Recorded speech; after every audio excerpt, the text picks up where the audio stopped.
Le film commence avec un groupe d'enfants regardant les Teletubbies quelque part dans les Highlands écossais. Dehors, les adultes se disputent et crient, ce qui perturbe les enfants. Bientôt, une femme terrifiée fait irruption, laisse précipitamment une petite fille buée à l'intérieur et leur ordonne vivement de ne pas sortir. Les enfants entendent bientôt des bruits inquiétants venant de l'extérieur de la pièce, ce qui les horrifie. Un garçon effrayé nommé Jimmy s'approche alors de la porte et appelle ses parents. Et puis soudain, un Jimmy terrorisé s'enfuit hors de la pièce et voit sa mère, mais celle-ci lui dit de fuir de toute urgence alors qu'elle est attaquée par un zombie.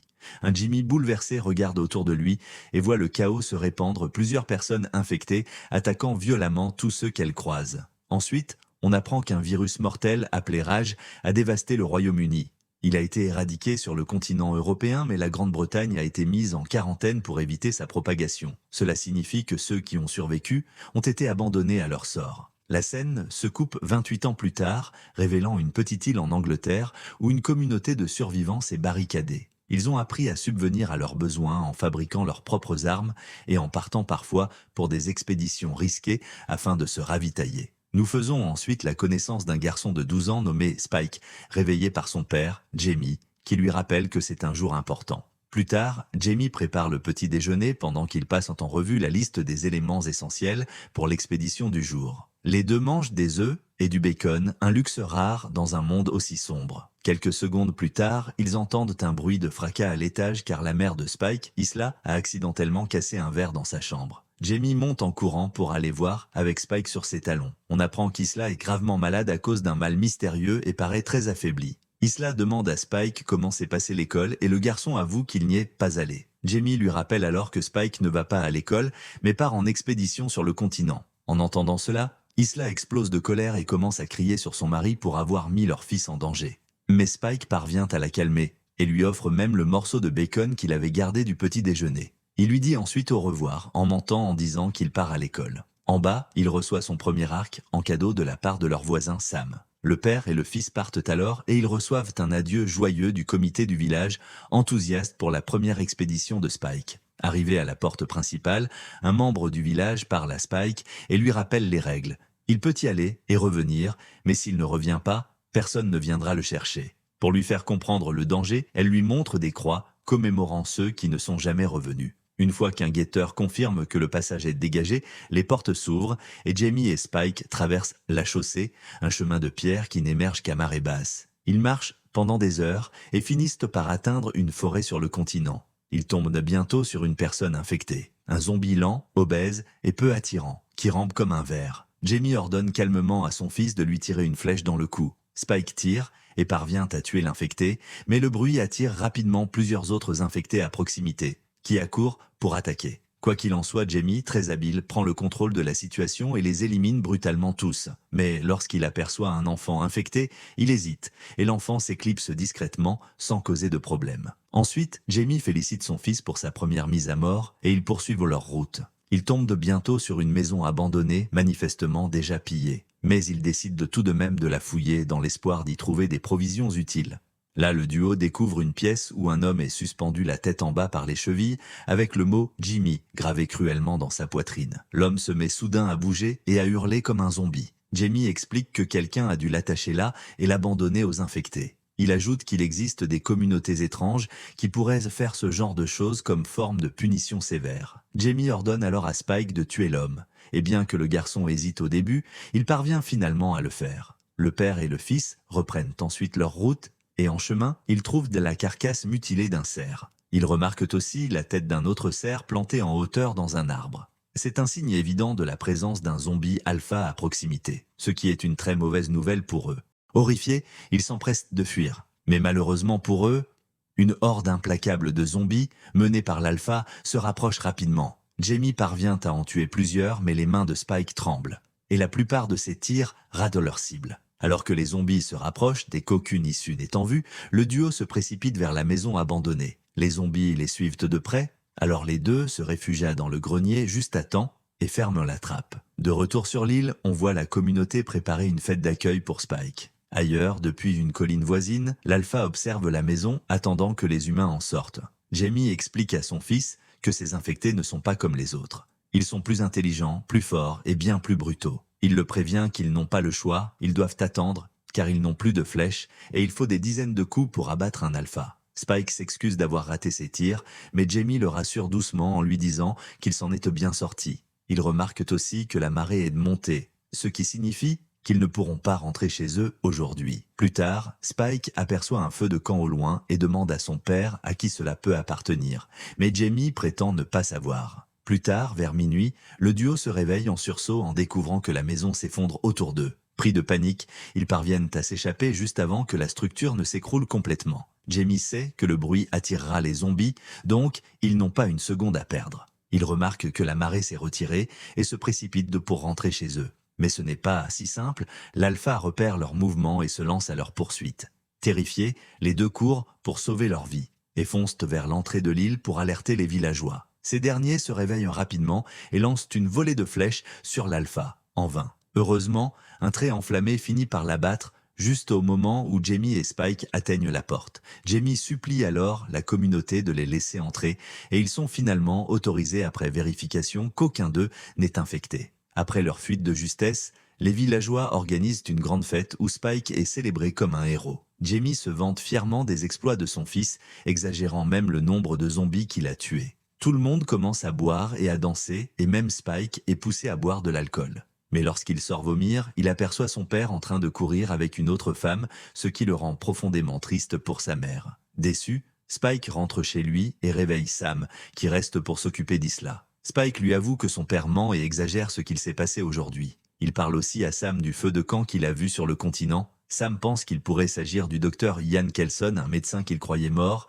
Il explique que Kelson était un homme très étrange, et si ce feu a été allumé, alors peut-être qu'il est toujours en vie. En entendant cela, Spike comprend que son père a menti, car il affirme qu'il ne reste plus de docteur et qu'il n'y a aucun espoir de guérir sa mère. Il renvoie alors Sam chez lui et s'allonge auprès de sa mère bien-aimée. Le lendemain matin, Isla se réveille encore malade et Jamie rentre à la maison avec une grosse gueule de bois. Plus tard, alors qu'il prépare le petit déjeuner, Spike le confronte au sujet de la vérité cachée sur le feu de camp et le docteur Kelson.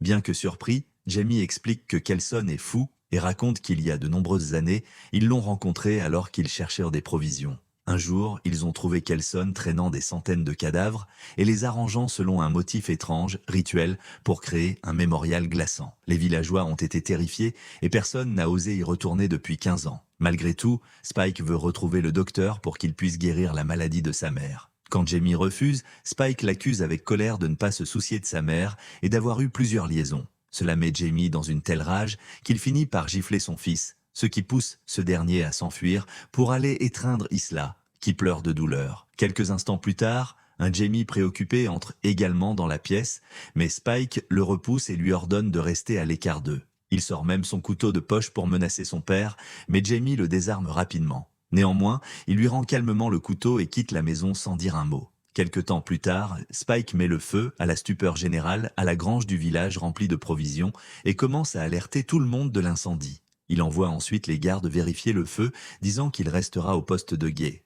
Profitant du chaos, Spike prend discrètement sa mère et s'enfuit avec elle en prétendant qu'ils vont simplement à la plage. Un peu plus tard, Isla réalise qu'ils ont atteint le continent et commence à paniquer car l'endroit est dangereux. Mais Spike la calme doucement en lui assurant qu'ils vont trouver un docteur capable de la sauver. Après avoir marché pendant des heures, ils tombent sur une tour abandonnée et décident d'y passer la nuit. Plus tard, Spike borde tendrement sa mère dans le lit et prend sur lui de veiller à la présence d'éventuels infectés. Mais l'épuisement finit par l'emporter et il s'endort sans se rendre compte qu'un zombie lent rampe vers lui pour l'attaquer. Le lendemain matin, la mère et le fils se réveillent et trouvent le cadavre du zombie étendu devant eux. Cependant, un flashback révèle que c'est Isla qui l'a tué pendant qu'il essayait d'attaquer Spike, mais elle n'en garde aucun souvenir. Non loin de là, un groupe de soldats est pris en embuscade par une horde de zombies menée par un alpha sauvage.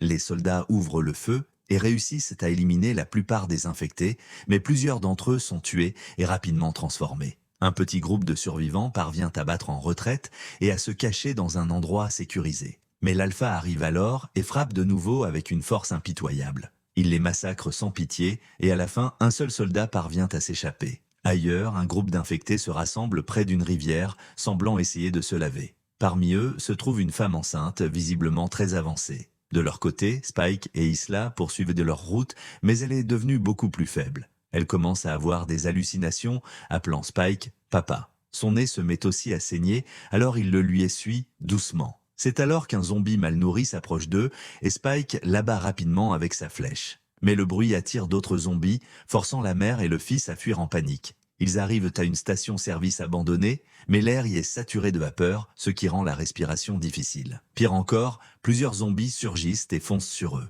Alors que tout semble perdu, le soldat survivant réapparaît soudain. Il ordonne au duo de se baisser et met les zombies en feu grâce à son arme enflammée, laissant juste assez de temps à la mère et au fils pour s'échapper en sécurité. Ensuite, le soldat se présente comme Eric et révèle qu'il est suédois. Spike l'informe que sa mère est malade et qu'il l'emmène chez le docteur. Eric porte alors Isla sur son épaule et se plaint d'avoir rejoint la marine pour finir dans cet enfer. Il explique que leur bateau a coulé et que sa patrouille s'est échouée, le laissant coincé au Royaume-Uni. Eric révèle aussi que toute l'île est strictement en quarantaine et lourdement surveillée à toutes les sorties. Cela signifie qu'une fois que vous mettez le pied sur l'île, vous n'en sortez plus jamais. Après avoir marché un moment, ils entendent des cris au loin, alors Isla décide d'aller voir ce qu'il se passe. Elle découvre finalement un vieux train dans lequel elle voit la femme enceinte infectée, rencontrée plus tôt. Spike essaie de l'attaquer, mais Isla choisit la compassion et aide la femme à accoucher. Après une lutte intense, la femme finit par donner naissance à un bébé en bonne santé.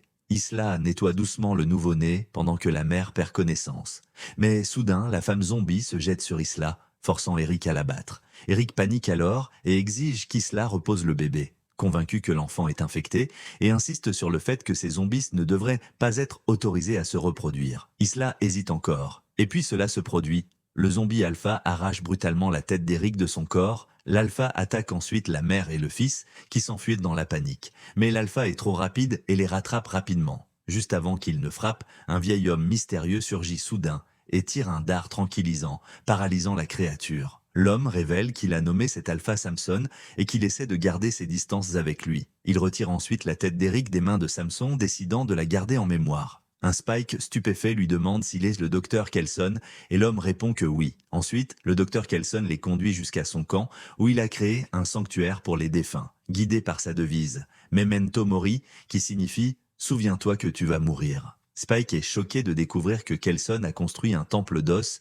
où il a empilé d'innombrables crânes dans une tour. Kelson brûle ensuite soigneusement la chair de la tête d'Eric et une fois le processus terminé, il demande à Spike d'ajouter le crâne à la structure. Après cela, Kelson s'enquiert du nourrisson et Spike lui explique qu'il s'agit de la fille d'une femme infectée, mais qu'elle semble totalement saine.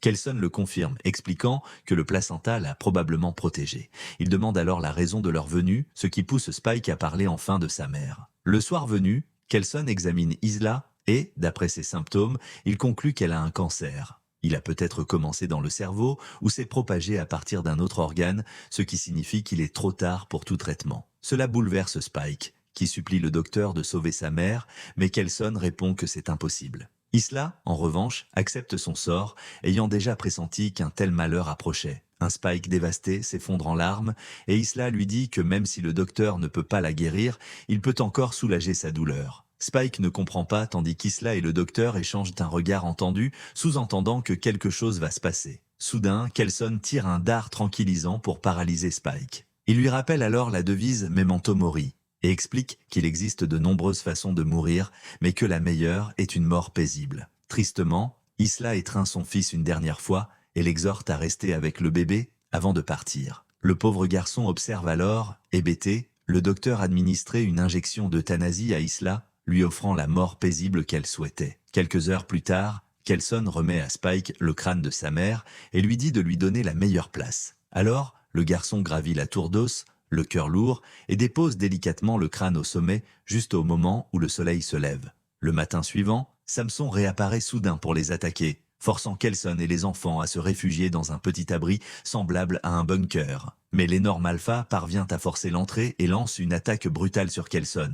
En voyant cela, Spike saisit le sédatif et le plante dans la créature. À bout de souffle, Kelson remercie le garçon de l'avoir sauvé et lui dit qu'il est temps pour lui et le bébé de rentrer chez eux. La scène se coupe 28 jours plus tard, où le village trouve la petite fille en train de pleurer devant la porte, accompagnée d'une lettre. La lettre est laissée par Spike, dans laquelle il dit à son père de ne pas le chercher et qu'il reviendra quand il sera prêt. Il écrit qu'il a trouvé le docteur Kelson qui n'était pas fou, mais un homme bon. Spike révèle également que le bébé est la fille d'une femme infectée, mais qu'elle est complètement saine. Elle s'appelle Isla, et il demande à Jamie de s'occuper d'elle. En lisant la lettre, un Jamie bouleversé se précipite sur la chaussée, mais la marée montante bloque son passage, le laissant hurler dans le vent. Ailleurs, un infecté s'approche soudain de Spike. Le garçon l'abat avec une flèche bien placée, mais d'autres infectés arrivent en nombre, rendant la situation bien plus dangereuse. Pris de panique, Spike s'enfuit, poursuivi par une horde de zombies. Soudain, il tombe sur un homme blond en survêtement, qui lui fait un compliment désinvolte sur son tir à l'arc. L'homme propose son aide et appelle son équipe, qui élimine tous les zombies avec une précision experte et presque comique. Avant que le film ne se termine, l'homme blond se présente sous le nom de Jimmy, et en voyant son crucifix, il devient clair qu'il s'agit du même enfant vu au début du film. Il dit à Spike qu'ils devraient devenir amis, suggérant qu'un nouveau chapitre commence, né de cette amitié inattendue.